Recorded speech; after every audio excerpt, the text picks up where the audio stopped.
Welcome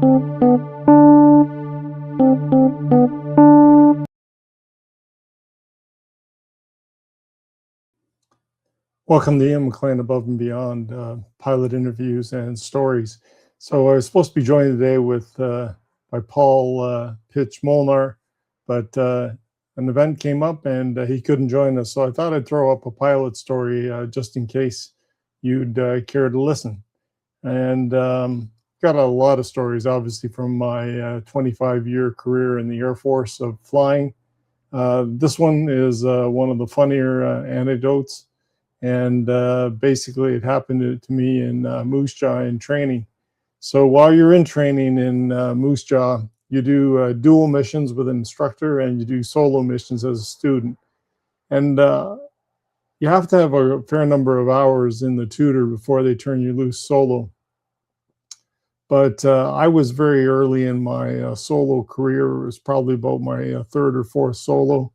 And my job was to take the tutor out and basically stay in the circuit, which is close to the base, and fly a circuit, do overhead brakes, landings, touch and goes, and then eventually a full stop. And in order to do that, you need what's called VFR weather, so visual flying rules, which means you need about 3 miles visibility and 1,500 feet of overcast at a minimum. The minimums were actually higher than that. I want to say maybe 3,000 for students. I don't remember exactly. But so towards the end of a winter afternoon in Moose Jaw, they said, okay, Ian, go ahead and do solo whatever number it was. So I signed the jet out and climbed in, strapped in, and started flying. And I thought to myself, man, I can't believe they've got me out here in this low visibility and low weather. And so I did my first touch and go. And I thought, gee, it's getting darker and darker. And of course, I wasn't night qualified at that point. And so I thought I shouldn't be flying out here with the way the visibility and the daylight is fading fast. And I thought, man, it sure is getting dark. I was thinking to myself, it's incredibly irresponsible of the IPs, the instructor pilots, to send me out here this late in the day where it's getting dark.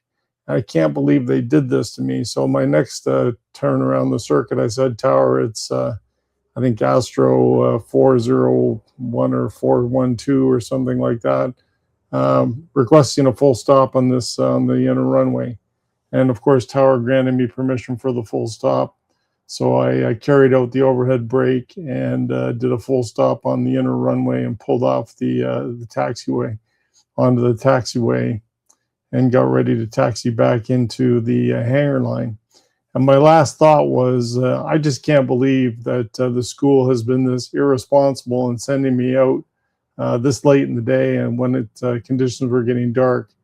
And then I reached up and flipped up my visor and realized I had my dark visor down, and it actually was pretty bright daylight, and it was just according to Ian's mistake that I had the wrong visor down. If I had just selected my clear visor instead of my dark visor, I wouldn't have been so worried about nighttime ops.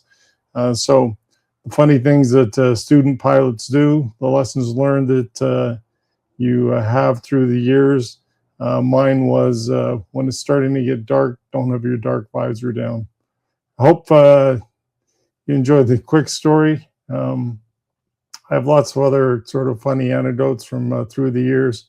And because I promised to put a video up today with Pitch, I thought I'd just sub in this pilot story. Join me again in the future for Ian McLean Above and Beyond, pilot interviews and stories.